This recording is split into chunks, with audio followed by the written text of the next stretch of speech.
Merci Myriam.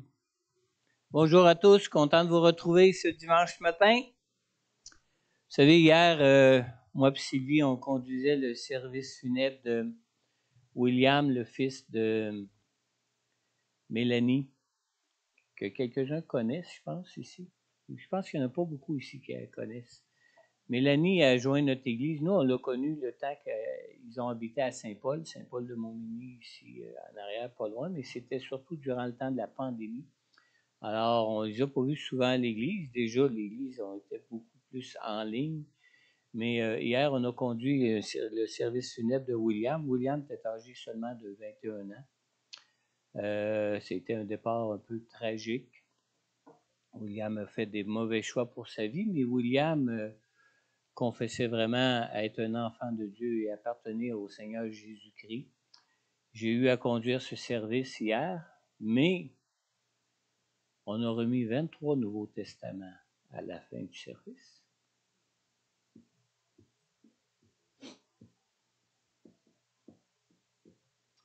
À beaucoup de jeunes.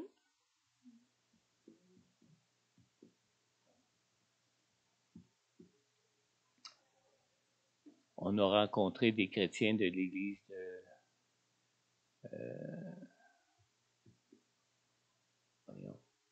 Saint-Basile à Pont-Rouge. Il y avait des chrétiens de l'église de Pont-Rouge, parce que Port-Neuf à Port-Neuf, parce que Mélanie a déjà fréquenté aussi cette église. On a rencontré des chrétiens de l'église de Deux-Montagnes, puisque Mélanie avait aussi, par le passé, fréquenté cette église. Et puis, on n'était pas beaucoup, hein? Une trentaine, 35 personnes peut-être, puis là-dessus peut-être une dizaine de chrétiens maximum. On a remis 23 évangiles de Jean. Le Seigneur est bon, et surtout à des jeunes. Il y a même des musulmans dans la salle. Dieu est bon. Dieu aime tous les hommes. C'est particulier parce qu'on participait aussi cette fin de semaine au Forum des évangélistes à Québec, à l'église de Chauveau. On était allé vendredi, on y est allé aussi samedi, hier après-midi. Et puis, on parlait particulièrement, durant ce forum, de la génération Z. Combien les jeunes sont différents des baby boomers, que l'Église aujourd'hui est particulièrement et très majoritairement composée de baby boomers. Combien la génération Z est différente des baby boomers. Et puis hier, au service, on voyait surtout des générations Z qui étaient là. Z, pardon. Les Genèse, comment ils les appelaient au forum, monsieur? Gen Z, les Gen Z. Alors, faut prier pour ces jeunes-là. Vous savez, il y en avait d'un peu partout. Il y en avait de la région de Montréal, il y en avait de Sherbrooke, il y en avait de la région de Deux-Montagnes, il y en avait de Québec, il y en avait de l'Estrie. Alors, sont partis avec des évangiles de Jean, mais faut prier pour que la parole de Dieu soit arrosée quelque part. Amen.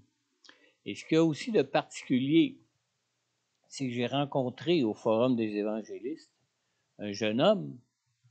Quand j'ai vu son étiquette, on avait toutes des étiquettes pour nous identifier.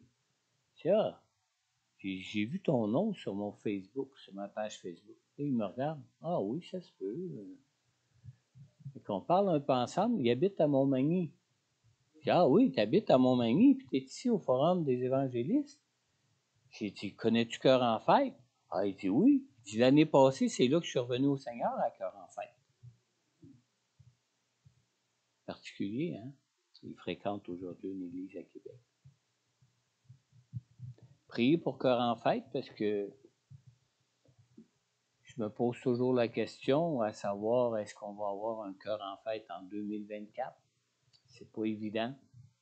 L'année passée, ça a été très difficile pour moi. C'était une surcharge de travail.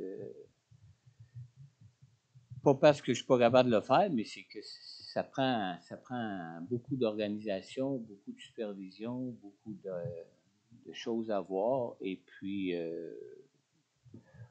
on connaît beaucoup de chrétiens, on a des grandes églises tout autour dans la région, mais des chrétiens engagés dans l'évangélisation, il n'y en a pas tant. Ou même ceux qui s'engagent dans l'évangélisation, il n'y en a pas tant qui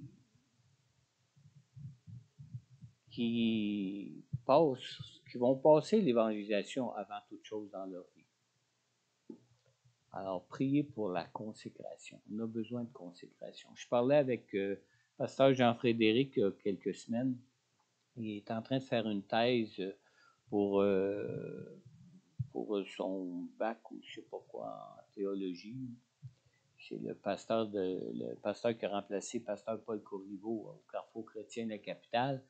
Puis, il est en train de faire une thèse sur nous sommes tous des prêtres, hein, selon la parole de Dieu dans le dans l'Évangile, dans le Nouveau Testament. Nous sommes tous des prêtres. Et il faisait une thèse à savoir, mais si nous sommes tous des prêtres, quelle est l'implication de tous et de chacun dans le corps de Christ? Ben, j'ai dit, c'est pas compliqué. On est tous des prêtres et tout le monde se reconnaît comme des prêtres. Mais on n'est pas tous consacrés comme des prêtres. C'est là qu'est le problème, à mon avis. Est-ce qu'on vit tous comme des gens consacrés à Dieu, comme appartenant à Dieu, comme la parole de Dieu déclare que nous sommes? C'est là qu'est toute la différence. On est tous appelés à être des témoins. Amen. Même qu'au Forum des évangélistes, on dit, ça s'appelle le Forum des évangélistes, mais on est tous des évangélistes. On est tous des témoins, ça c'est certain. Puis moi, je l'appellerais plutôt le Forum de l'évangélisation plus que le Forum des évangélistes. Parce que c'est pas beaucoup d'évangélistes qui participent à ce forum-là. On n'est pas vraiment très nombreux à avoir des ministères d'évangélistes en tant que tels, mais on est tous appelés à être des témoins de Christ, à être des témoins de Christ qui vont aller, et comme on l'a vu hier avec Pasteur Benoît Marcoux, qu'on a reçu ici l'année passée après le Forum des évangélistes, qui travaille beaucoup aussi en évangélisation personnelle, mais qui fait particulièrement de la relation d'aide en tant que pasteur. Benoît Marcoux disait qu'en Matthieu 28, la parole de Dieu, ce qu'elle nous dit, c'est, quand on lit « Allez, faites de toutes les nations des disciples », littéralement, ça veut dire en allant, en faisant n'importe quoi, faites de toutes les nations des disciples. En allant travailler, en allant à l'épicerie, en allant au dépanneur, en allant se promener, en allant à la plage, en allant, faites de toutes les nations des disciples. Est-ce qu'on est consacré comme des enfants de Dieu pour apporter l'Évangile en allant dans toutes nos activités de vie? C'est là qu'est toute la question. Amen. Dimanche prochain, on a le dimanche de Pâques. On va changer de ton, hein? On a le dimanche de Pâques, on a un programme spécial. Si quelqu'un aurait un témoignage, un court témoignage, on prend juste des courts témoignages parce qu'on a quand même tout un programme. Alors, parlez-moi-en. On va vous inclure au programme. Si vous avez un témoignage de votre conversion, un programme de ce que Dieu peut faire dans votre vie, un témoignage de ce que Dieu a pu faire dans votre vie ou quoi que ce soit, n'hésitez pas à me contacter. Et puis, à partager votre témoignage, ça va être une bonne occasion où on va se souvenir que Christ est mort pour nous à la croix, mais surtout que Christ est ressuscité. Et comme la parole de Dieu nous dit en Romains 8, si l'Esprit qui a ressuscité Christ d'entre les morts habite en vous, il vous ressuscitera aussi dans votre corps mortel à Jésus, à la vie éternelle. Amen. Amen. Alors, si vous voulez participer au repas agapé pour emmener quelque chose que vous voulez préparer ou acheter, vous contactez Sylvie ou vous contactez Lucie qui n'est pas avec nous ce matin. Et puis, vous pouvez soit leur téléphoner ou simplement aller directement au bavillard en arrière, sur la feuille ici en arrière, pour inscrire le plat que vous voulez apporter pour mettre sur notre table de buffet à l'occasion du dimanche de Pâques, dimanche prochain. Amen. N'oubliez pas, exceptionnellement, nous ferons la Sainte Seine, nous prendrons ensemble la Sainte Seine dimanche prochain à l'occasion du dimanche de Pâques, au lieu du premier dimanche de mois comme on le fait habituellement. Et n'oubliez pas non plus que la prière qu'on fait une fois par mois, les samedis avant-midi, qu'on appelle la mobilisation dans la prière, au lieu de faire la prière samedi, le premier mois qui devrait être le 6 avril, vu qu'on a cinq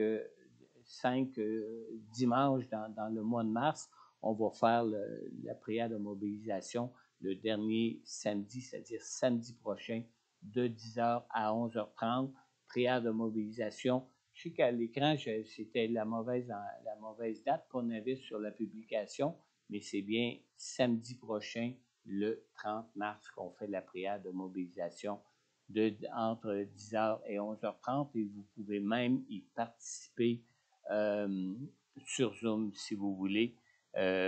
Puis quand j'ai participé sur Zoom, c'est pas juste être à l'écoute comme les gens présentement peuvent le faire sur Facebook, parce que sur Zoom, on vous donne la parole aussi. Vous pouvez prier avec nous, vous pouvez mentionner vos requêtes de prière avec nous, et on prie vraiment ensemble avec le micro au milieu de nous pour que tous ceux qui sont sur Zoom prient avec nous et que nous-mêmes, on puisse les entendre pour qu'eux aussi prient avec nous. Amen. Amen.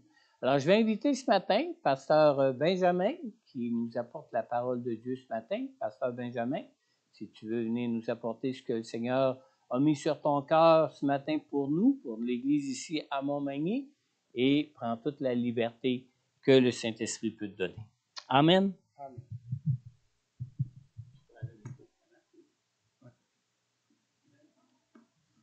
Bonjour. Ok, c'est bon? Merci. Je vous salue dans le nom de Jésus et je remercie le révérend pour la parole qu'il me donne ce matin. Et sans plus tarder, nous allons trouver notre texte dans Matthieu chapitre 6,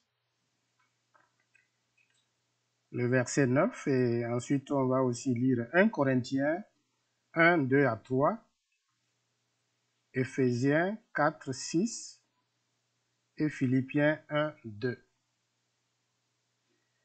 Nous allons lire Matthieu chapitre 6,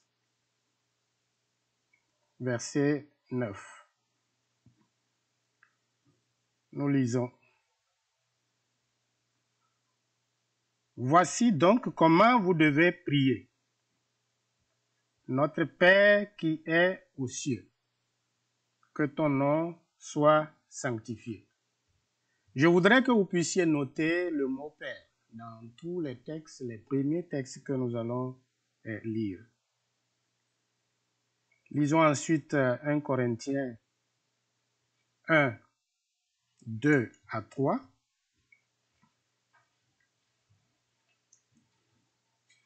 1 Corinthiens 1, 2 à 3.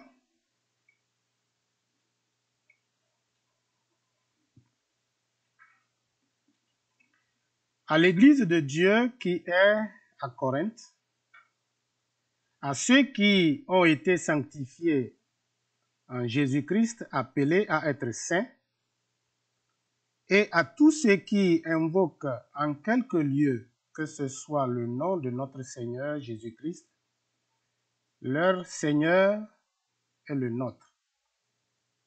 Que la grâce et la paix vous soient données de la part de Dieu notre Père et du Seigneur Jésus-Christ.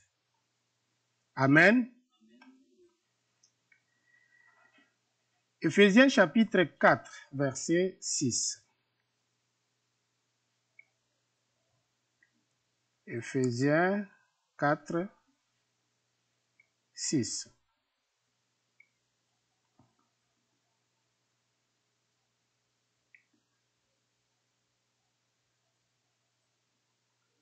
Un seul Dieu et Père de tous, qui est au-dessus de tous et parmi tous et en tous. Amen. Le dernier texte de base, Philippiens 1, 2.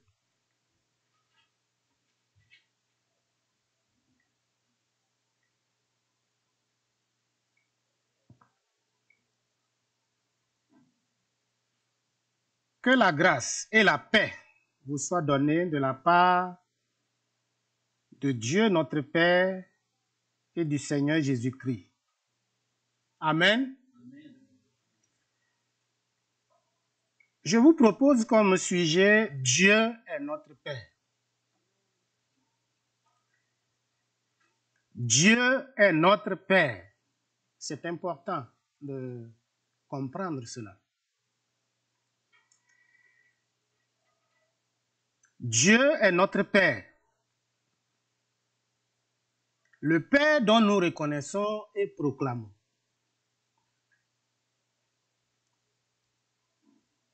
De ce fait, toutes ces réponses sont bonnes pour nous.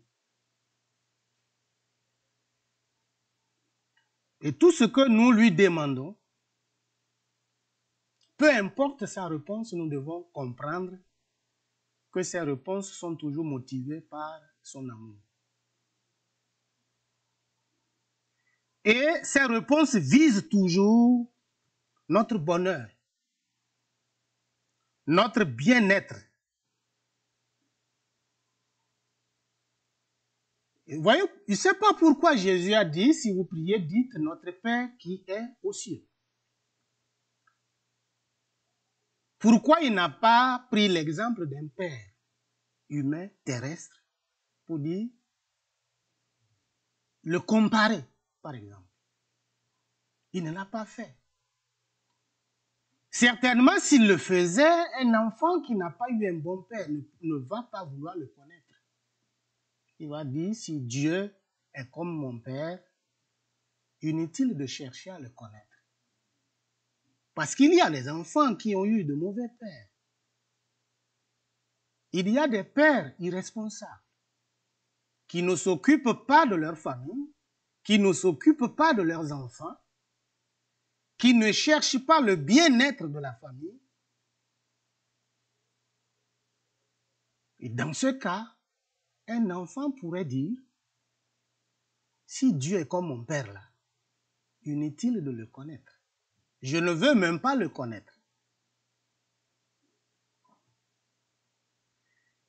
Mais nous devons savoir que notre Père qui est dans les cieux, il est différent des pères terrestres.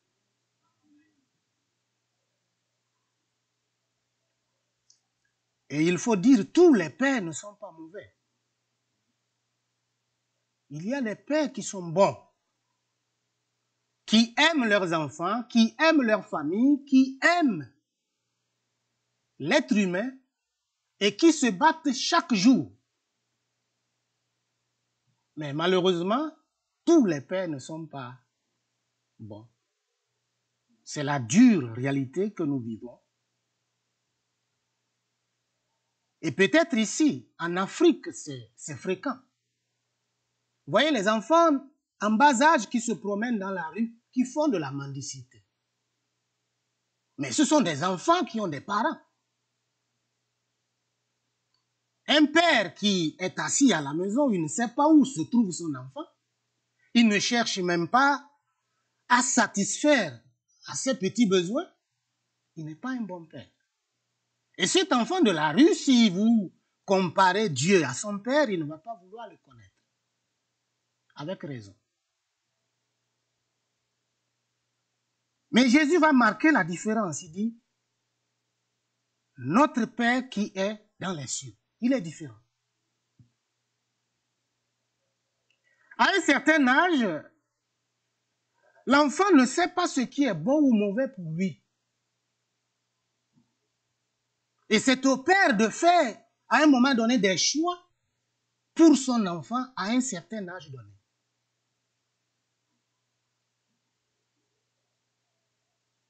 J'ai demandé un jour à ma fille, qu'est-ce que tu veux?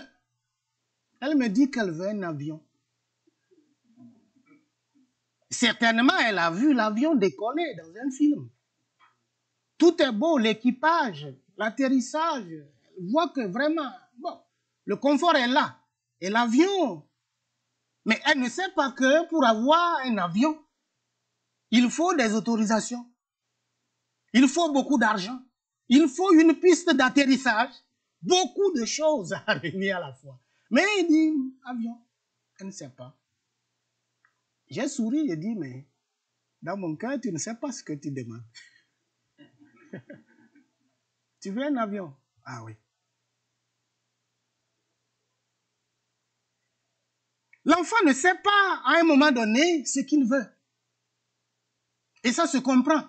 Il n'a pas l'âge de la raison. Il n'arrive pas à faire la différence entre ce qui est bon et ce qui est mauvais. C'est au père ou à la mère de le guider, de l'aider à faire de bons choix, jusqu'au moment où il pourra lui-même faire ses choix en fonction de ses besoins.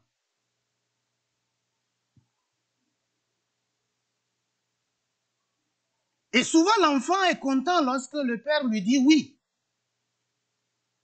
Si j'avais la possibilité d'acheter un avion et je disais à ma fille, oui, je te donne un avion, elle va applaudir. Merci, papa. Mais si je dis, par exemple, non, je ne peux pas te donner ce que tu demandes, c'est rare qu'on trouve les enfants qui disent merci, papa, parce que tu m'as refusé ce que je t'ai demandé. Il va bouder. Il ne sera pas content.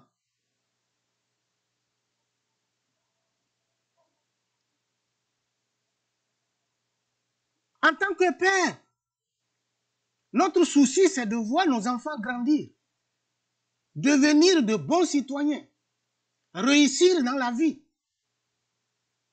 Mais en tant que père, nous ne donnons pas tout ce que nos enfants nous demandent. Parce que nous connaissons bien, par rapport à leur âge, ce qu'il leur faut. Ce qui pourrait leur être utile. On ne donne pas à un enfant quelque chose parce qu'il faut simplement lui donner. Et lorsque l'enfant exprime son besoin, nous avons plusieurs manières de lui répondre. Et sur le plan spirituel, c'est comme ça que Dieu fait avec nous. Nous disons à nos enfants oui. Des fois, l'enfant demande quelque chose, si vous n'avez pas de moyens, vous lui dites attends.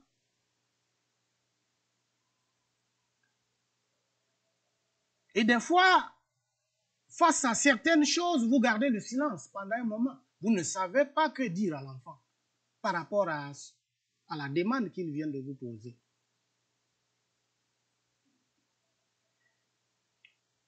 Et souvent, c'est ce que nous affichons en tant que chrétiens lorsqu'on présente nos demandes à Dieu. Dieu est notre Père. Il sait ce qui est bon pour nous. Et des fois, sur le plan spirituel, nous ne savons même pas ce que nous demandons. Quelquefois, j'entends souvent les chrétiens dire « Seigneur, brise-moi ». Si Dieu commence le brisement, vous serez le premier à dire d'arrêter.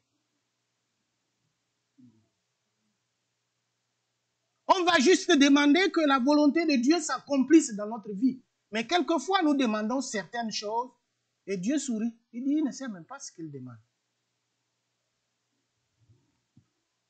Mais il est un bon Père. Il agit toujours dans le but de nous soutenir, de nous faire voir sa gloire, de faire glorifier son nom dans notre vie.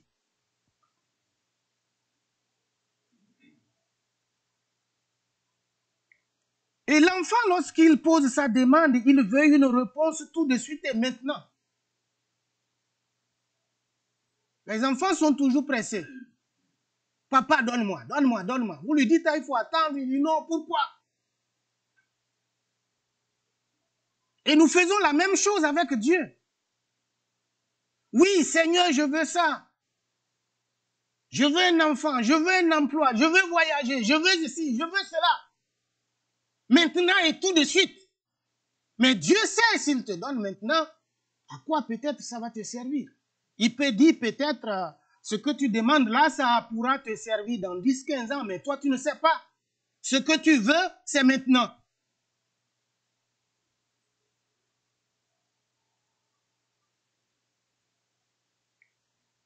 Seul Dieu sait ce que l'avenir nous réserve. Et en tant que Père, il peut nous répondre par un oui, par un non, par attends, ou il garde le silence tout simplement. Et il faut qu'on comprenne cela. Sinon, nous serons emportés par des vents,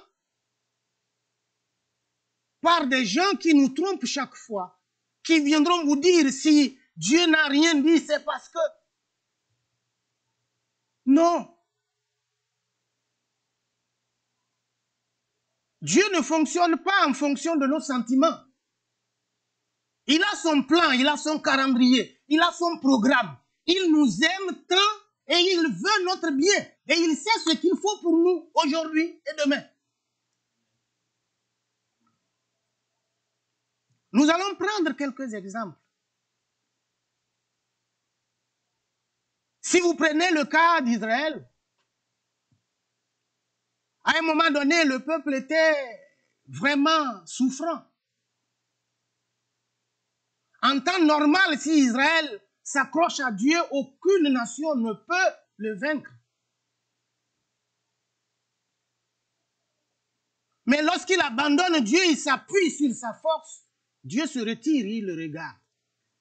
Et Israël va échouer devant une petite nation. Et il pourra en ce moment se remettre en cause. C'est après l'échec maintenant, il cherche les raisons. Il retourne vers Dieu. Parce qu'ils se souviennent des victoires passées. Des moments où ils ont été en contact avec Dieu et comment Dieu a agi en leur faveur. Et lorsque Dieu répond par un oui, le peuple est content. Dans Ésaïe chapitre 14, verset 24 jusqu'au verset 27,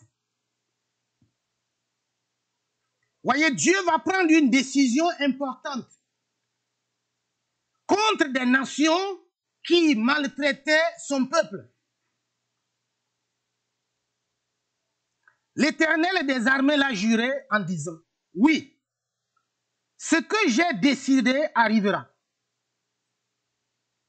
Ce que j'ai résolu s'accomplira. Je briserai la Syrie dans mon pays. Je le foulerai aux pieds sur mes montagnes et son joug leur sera ôté. Et son fardeau sera ôté de leurs épaules. Voilà la résolution prise contre toute la terre. Voilà la main étendue sur toutes les nations. L'Éternel des armées a pris cette résolution. Qui s'y opposera? Personne. Sa main est étendue. Qui la détournera? Personne. Dieu a pris la décision. Il dit oui, maintenant je vais agir. J'agirai. C'est vrai, cette prophétie partiellement s'est accomplie. Mais ça reste encore. Effectivement, Dieu a soutenu son peuple. Il a répondu par un oui et il a donné une délivrance écrasante à Israël.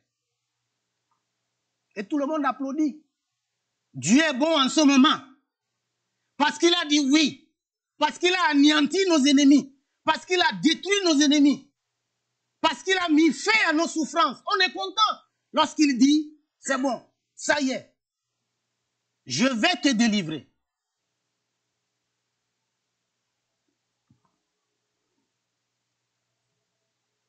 Et à l'époque, c'était des grandes nations. La Syrie, la Babylone, etc. Et ces nations semaient la terreur sur la terre. Mais lorsque Dieu prenait la décision de les détruire, rien ne pouvait les sauver. Vous voyez, quelquefois, Dieu, c'est difficile à comprendre. Il va utiliser les nations païennes pour châtier Israël. Mais lorsque les nations vont au-delà de ce qu'il a dit, il les châtie aussi. Il dit, je t'ai dit de frapper un peu, mais tu es parti plus loin. Pourquoi? Je ne t'ai pas dit de faire comme ça.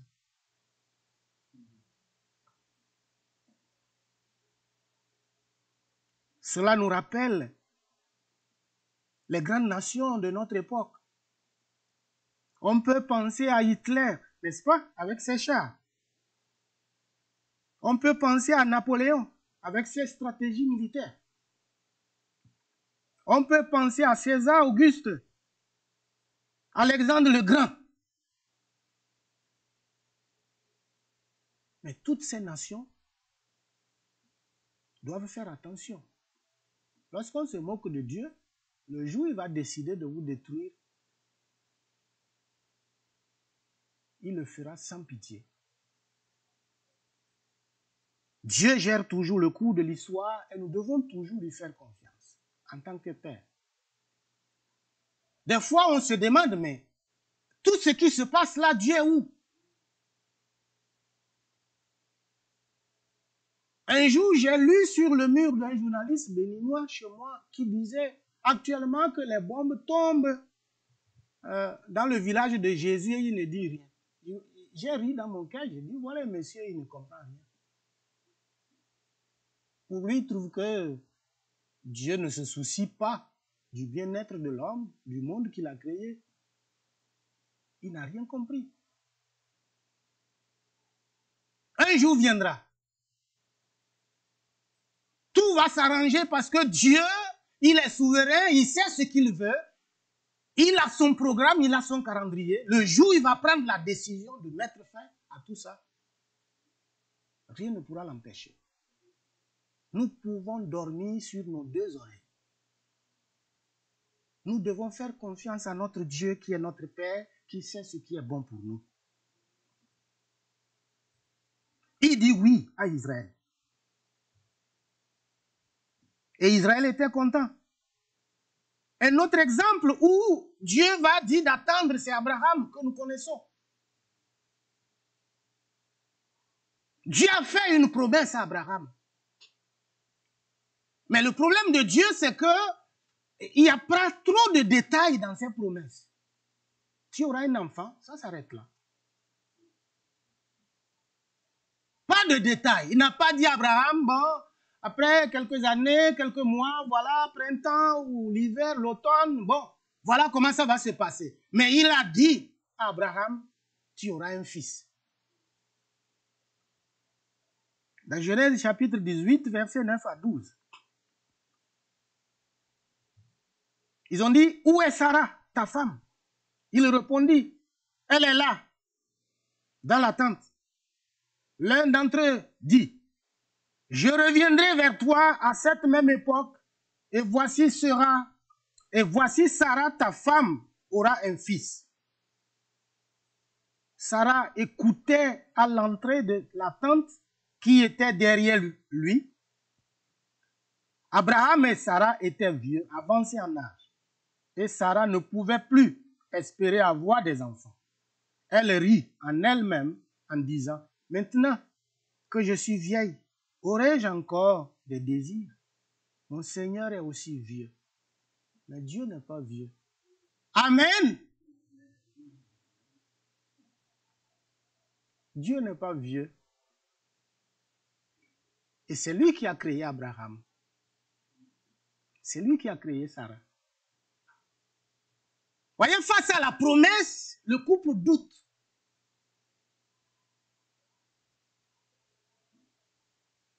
Le couple s'appuie sur sa force physique. Je suis âgé. Mon monsieur est vieux. On ne peut rien. Ils n'ont pas compris. Elle a simplement souri et dit, mais ça, c'est incroyable, ça ne peut pas se passer. Voyez, Dieu a pitié de ce couple-là. Il dit, mais malgré leurs doutes, je ferai quelque chose. Mais il n'a pas donné un calendrier.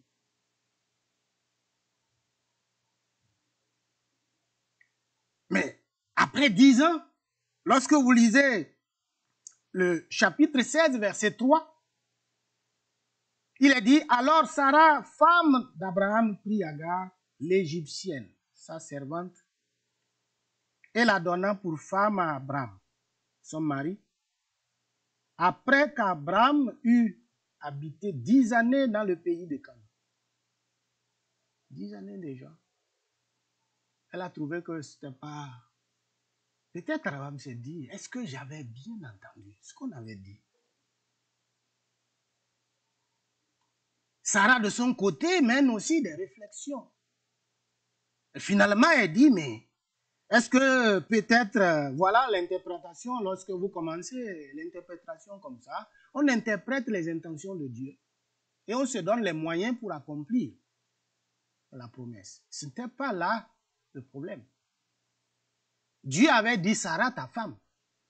Il n'avait pas dit ta servante. Sarah, dans son impatience, a eu une idée de donner sa servante comme femme à Abraham. C'était la pratique courante de l'époque.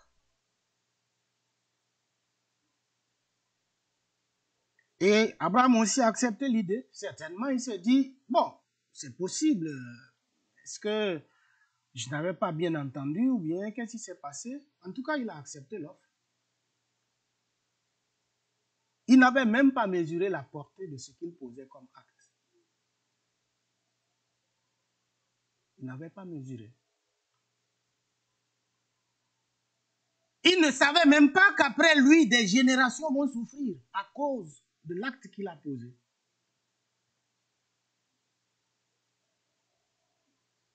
Israël a eu plus de problèmes avec la descendance d'Ismaël que toute autre nation. Même lorsqu'ils vont aller à Canaan, les descendants d'Ismaël, quelque part, ils refusent qu'ils traversent même leur territoire. En temps normal, c'est entre eux, ils sont frères. Ils peuvent s'entendre.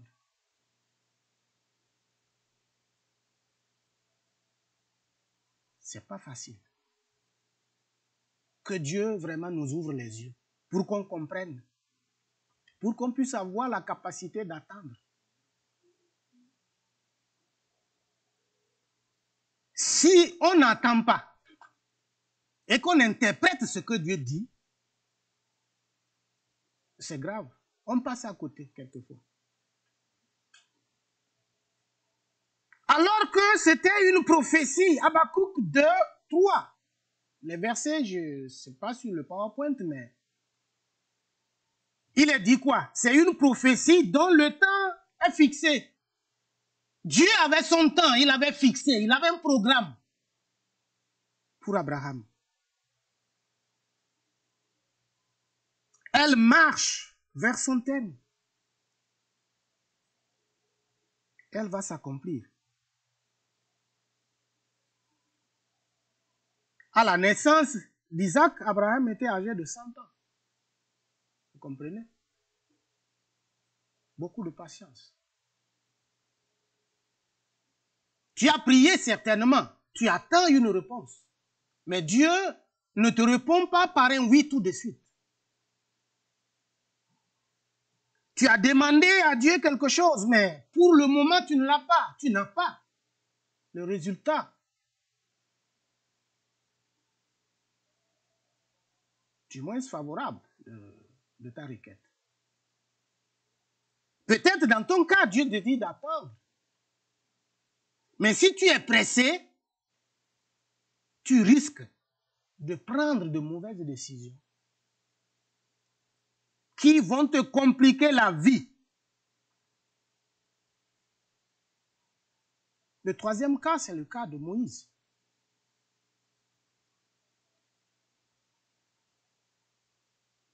Dieu dit à Moïse non, carrément. Or, Moïse avait travaillé toute sa vie pour aller dans ce beau pays-là. Il avait entendu parler. Dieu avait dit oui, Canaan, là où coule le lait et le miel.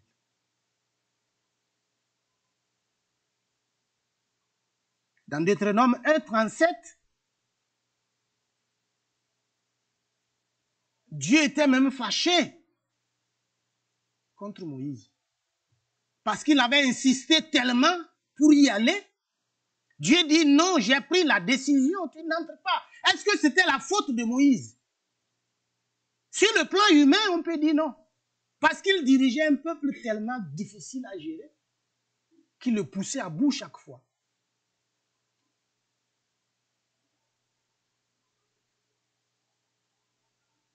Mais à cause de certaines erreurs, Dieu va lui dire non. Ton voyage s'arrête ici. Tu n'entreras pas. Il dit, l'Éternel s'irrita aussi contre moi à cause de vous. Il leur a dit ça. Il dit, à cause de vous, Dieu s'est fâché contre moi. Et il dit, toi non plus, tu n'y entreras point. Deutéronome 1, 37. Alors que Moïse a travaillé toute sa vie pour ça. Il a négocié même avec Dieu. Ça n'a pas marché. Dans Deutéronome 3, 23 à 26, vous allez voir, il négocie.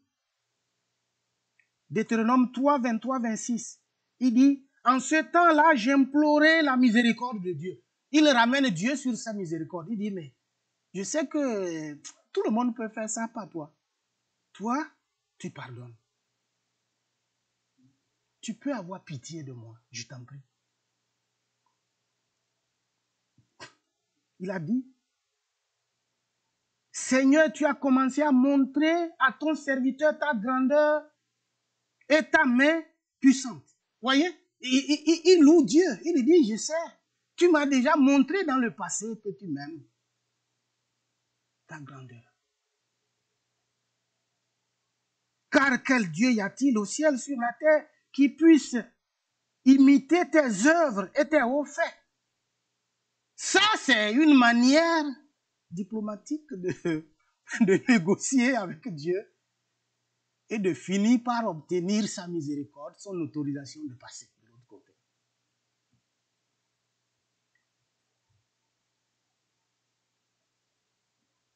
Il dit, ces belles montagnes. Non, d'abord il dit, laisse-moi passer, je te prie, laisse-moi voir ce beau pays de l'autre côté du Jourdain. Ces belles montagnes et le Liban. Mais l'Éternel s'irrita contre moi à cause de vous.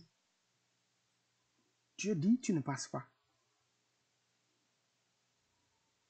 Mais moi, ce qui m'a touché, c'est que il est dit de Moïse, il n'a plus paru en Israël le prophète semblable à Moïse que l'Éternel connaissait face à face. On dit, c'est quelqu'un qui parlait Dieu avec Dieu face à...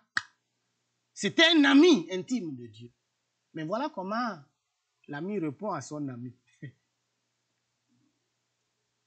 Vous imaginez votre morale, vous avez un ami intime comme ça, vous négociez quelque chose, et puis il te jette à la figure comme ça. Non, ce que tu dis là, ça ne passe pas. Comment vous allez qualifier votre amitié?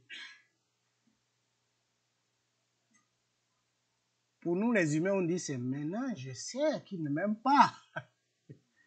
Il ne m'aime pas, sinon il ne m'aurait pas répondu comme ça. Parce qu'en temps normal, on attend qu'un ami quand même puisse nous comprendre lorsqu'on traverse les moments difficiles. Mais Dieu, en disant non à Moïse, est-ce qu'il avait fait avec une haine ou bien c'est parce qu'il ne l'aimait pas? Non. Il était le seul à savoir ce qui était bon pour lui. Il a fait un choix pour lui. Il dit, Moïse, tu ne passeras pas. Mais vous imaginez le comportement des détracteurs de Moïse, ceux qui ne l'aimaient pas au sein du peuple. Il avait tout le temps des problèmes avec les gens. Comment ils vont réagir? On se moquait de lui, voilà le pauvre. Il pensait qu'il allait passer. Ça ne marche pas. D'autres vont se réjouir. Oui, le grand Moïse, ça ne marche pas. Il va rester ici. Nous, on va passer. Mais Dieu aimait Moïse. C'était son ami, son porte-parole. Et il a fait quelque chose d'exceptionnel pour l'honorer. Pendant que peut-être les gens se moquaient de lui, ils imaginaient comment ils allaient l'enterrer. Mais Dieu dit, mais pour prouver qu'il est meilleur que vous, là, vous ne verrez même pas son corps. C'est pour la première fois que Dieu prend soin des obsèques d'un homme. Et il dit, vous ne pouvez pas le voir. Quel honneur. Moïse qui était découragé de l'autre côté, maintenant tout le peuple dit, waouh, c'est pas vrai. Qui n'aurait pas aimé mourir de cette façon-là? Où Dieu lui-même prend soin de vous. Moïse a été honoré.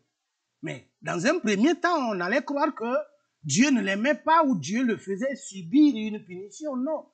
Dieu avait son programme. Même si Moïse ne comprenait pas les intentions de Dieu, son objectif, c'était toujours de glorifier son nom. Peut-être Dieu voyait plus loin ce qui pourrait arriver. On ne sait jamais. La Bible n'a pas donné de détails, mais Dieu ne fait rien sans raison. Et toutes ces raisons sont motivées par son amour pour nous. Même si vous traversez les moments difficiles, n'écoutez pas les gens. Il y en a d'autres, au lieu de vous consoler, ils viendront dire, peut-être parce que vous avez péché, vous avez fait ceci, voilà pourquoi vous êtes comme ça, vous avez ceci, vous avez cela. Si vous avez commis un péché, repentez-vous, Dieu va vous pardonner, il va vous restaurer. Il n'est pas comme les pères terrestres. Amen.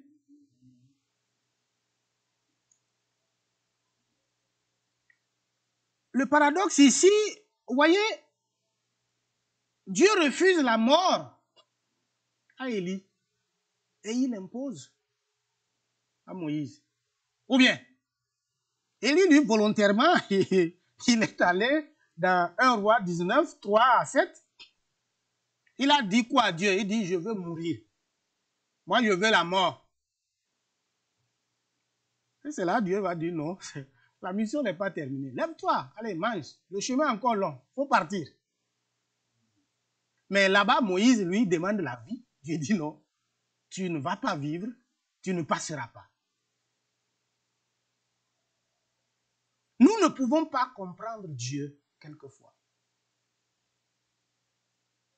Mais il est quand même bon de le suivre. Parce qu'un jour, il va nous expliquer pourquoi il a pris telle ou telle décision. C'est pourquoi la Bible dit, il va essuyer les larmes de nos yeux. Cela veut dire quoi? Il peut arriver que le chrétien pleure.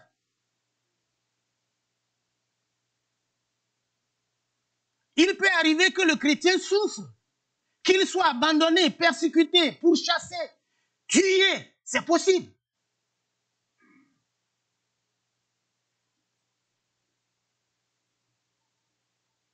Il y a des situations qui peuvent vous arriver et qui, quelquefois, vous poussent à remettre en cause votre foi. Mais ne permettez jamais au diable d'atteindre votre foi de cette façon-là. Même au fond de la caverne, criez au secours. Le Seigneur viendra vous secourir. Il va vous sauver. Un dernier exemple, l'exemple de Paul. Quelqu'un qui avait presque tous les dons, mais malade. Comment on peut comprendre ça?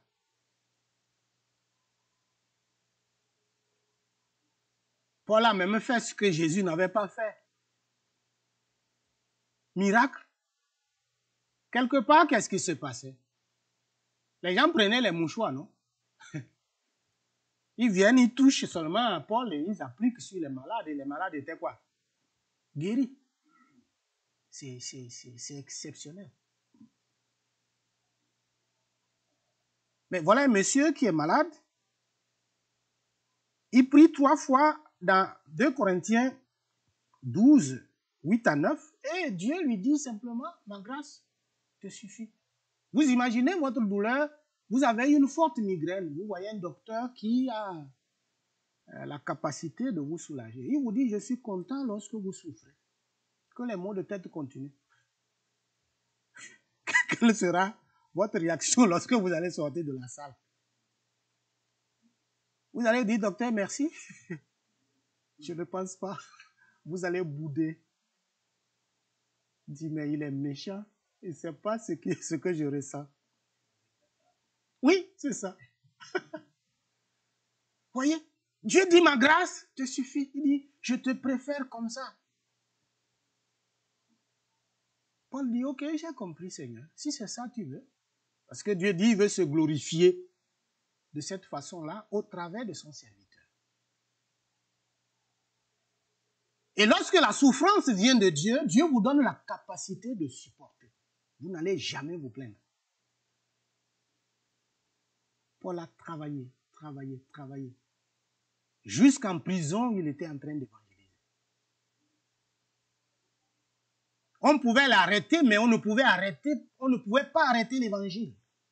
De la prison, il écrit. De la prison, il évangélise. De la prison, il continue son œuvre missionnaire.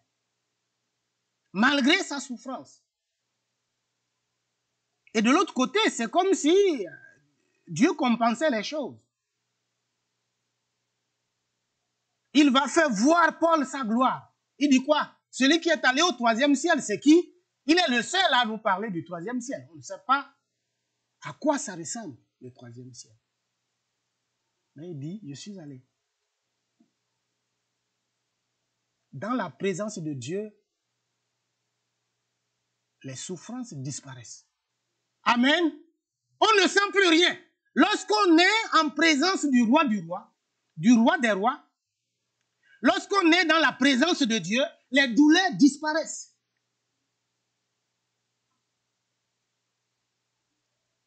Ce que nous devons demander simplement à Dieu, c'est de nous donner cette capacité-là, de le considérer toujours comme un bon Père. Un bon Père qui nous aime tellement. Dieu peut vous dire oui aujourd'hui. Gloire à son nom. Il peut vous dire attends, ne boudez pas. Il peut vous répondre par le silence. Ne croyez jamais qu'il ne vous aime pas. Et n'écoutez pas ceux-là qui vous font croire que si vous souffrez, c'est parce que derrière, il y a un problème. Parce qu'il y en a tellement aujourd'hui où les gens veulent toujours faire des comparaisons ou interpréter les souffrances des gens. Que Dieu nous en garde et qu'il nous aide à nous accrocher davantage à lui. Il est notre Père et toutes ses décisions sont bonnes.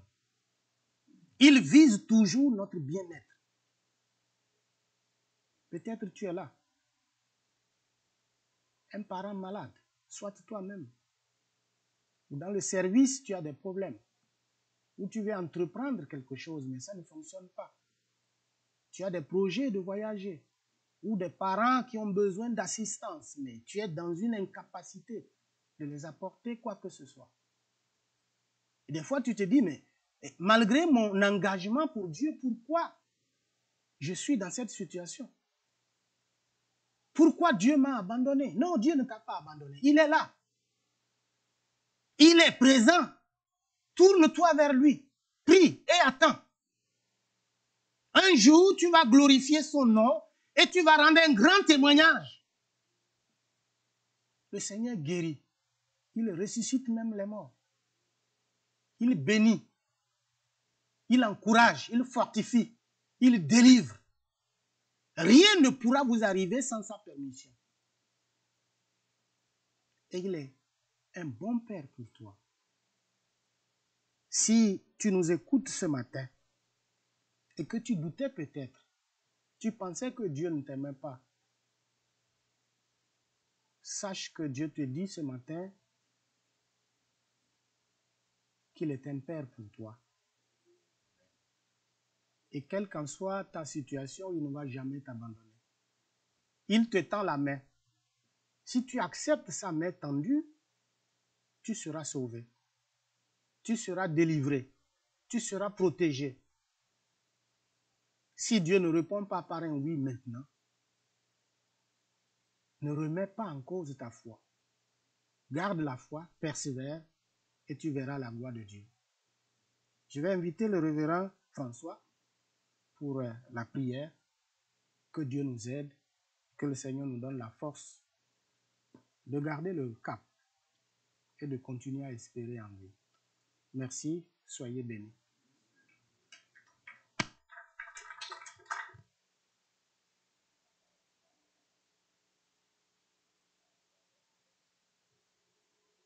Merci, Pasteur Benjamin, cette bonne parole de Dieu ce matin. Dieu, notre Père. Est-ce que Dieu est votre Père? Il y a une seule façon de connaître Dieu comme notre Père. C'est vraiment d'accepter Dieu. Vous savez, comme Pasteur Benjamin a dit en terminant, là, Dieu, il a les bras ouverts et c'est de l'accepter comme tel, comme un Père. Un Père qui a les bras ouverts, qui son enfant court vers lui et qu'il se jette dans ses bras.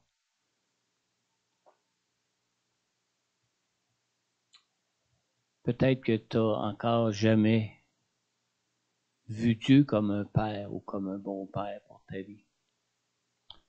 Peut-être que tu dis, oui, Jésus a existé, oui, Jésus est mort à la croix, mais si Jésus est venu ici, puis que Jésus est mort à la croix, c'est que Dieu est un bon Père, et dans son amour de Père, il a donné son Fils unique, afin que quiconque croit en lui ne périsse pas, mais qu'il ait la vie éternelle. Ça, c'est l'amour de Dieu pour nous, le bon Père qu'il est pour nous. Le bon Père qui met tout en œuvre pour que ses enfants le connaissent, pour que ses enfants bénéficient du bon Père qu'il est, du Dieu de la vie qu'il est, notre Créateur qu'il est. L'accepter, c'est pas compliqué. C'est simplement de tendre les bras vers lui comme lui a les bras tendus vers vous, puis dire, Seigneur, me voici. Merci de ta grâce. Merci de ton amour. Merci de ton Fils Jésus. Seigneur, donne-moi simplement la grâce de m'abandonner entre tes mains, d'accepter ton amour pour moi et d'accepter que c'est toi qui es Dieu. Et toi, tu as un plan d'éternité pour ma vie. Tu as déjà un agenda pour ma vie. Tu as déjà un plan où alors même que j'étais dans le sein de ma mère, alors même que tu me concevais dans le sein de ma mère, tu avais un plan de bonheur et d'éternité pour moi. C'est ça notre Père. C'est Dieu notre Père. Pour le recevoir, pas compliqué. Simplement répondre. Simplement répéter sincèrement cette prière avec amour envers Dieu dans ton cœur. Père éternel, merci pour ton Fils Jésus. Seigneur Jésus, merci Seigneur d'être venu toi-même pour me trouver, me chercher dans ce monde et venir mourir à la croix pour moi à ma place, afin que je puisse être pardonné de tous mes péchés, pardonné de cette attitude de rébellion que j'ai dans ma vie, pour que je puisse devenir enfant de Dieu. Merci de cette grâce, Seigneur Jésus. Et merci, Père, de cet amour pour moi d'avoir envoyé ton Fils mourir à ma place. Merci de cet amour pour moi, pour envoyer ton Saint-Esprit. Vive en moi maintenant et me conduire pour être avec toi jusqu'au jour de l'éternité. En ton nom, Père, j'ai prié. Dans le nom de Jésus, ton Fils. Amen. Amen. Amen. Merci, Pasteur Benjamin. N'oubliez pas, dimanche prochain, dimanche de Pâques, c'est un dimanche où on a un repas agapé. Alors, vu qu'on a un repas agapé, faites tous vos efforts pour qu'on se trouve ensemble à partager vraiment ce que nous avons en commun, surtout le fait d'être des enfants de Dieu. Amen. C'est dur de manger un repas agapé avec des gens en écoutant sur Facebook. Faites tous vos efforts pour être là, présents, qu'on soit ensemble, qu'on puisse se réjouir ensemble et qu'on puisse vraiment apprécier ensemble cet amour de Dieu pour nous dimanche prochain. Amen. Il y a des cartons d'invitation sur la table à côté de la console. Si vous voulez inviter des amis, invitez-les. Ils ont besoin de connaître la personne que nous connaissons qui est le bon Père pour nous, Dieu notre Père, le Seigneur Jésus-Christ, son Fils, qui, quand on lit les prophéties d'Ésaïe, dans Ésaïe, quand ça parle du Messie qui devait venir, ça dit que le Messie, le Seigneur Jésus, qu'on l'appellerait même Père éternel. Il est égal au Père, il est co-héritier du royaume de Dieu avec nous, co-héritier du Père avec nous, et lui-même s'affiche à être comme un bon Père pour nous. Alors, on vous attend dimanche prochain. Bon dimanche. Si certains d'entre vous aimeraient participer au programme, présenter quelque chose, ça n'a pas besoin d'être long, simplement présenter peut-être un témoignage de votre relation de foi avec Jésus ou peut-être juste une présentation quelconque à l'occasion de la Pâque. Et puis, ça va vous faire plaisir qu'on puisse en parler ensemble pour mettre ça au programme et vraiment qu'on se réjouisse ensemble de l'œuvre de Dieu. Amen. Dieu vous bénisse. Bon dimanche. Prions ensemble. Excusez. J'en dis beaucoup, mais il faut vraiment remercier le Seigneur pour tout ça. Seigneur Jésus, Seigneur, merci de ta présence, Seigneur. Merci de ton Saint-Esprit, Seigneur. Merci de ta parole ce matin, Seigneur. Mais surtout, Père, merci de cet amour pour nous. Et merci du Dieu d'éternité que tu es, Seigneur. Tu es celui qui était, tu es celui qui est, et tu es celui qui sera et qui demeure éternellement, Seigneur. Et toi-même, tu connais toutes choses, Seigneur. Tu connais mon passé comme tu connais mon présent, comme tu connais mon avenir, Seigneur. Et Seigneur, dans ta grâce, nous savons que tout ce que tu peux nous accorder pour nos vies maintenant dans ce monde, c'est seulement que les choses qui vont participer à notre bonheur éternel, au plan de vie, de grâce que tu as pour nous tous, Seigneur. Et merci de ce plan de vie que tu as pour chacun de nous, Seigneur. Dans le nom de Jésus, Père, nous t'avons prié. Amen. Amen. Dieu vous bénisse. Soyez comblés de sa présence. Amen.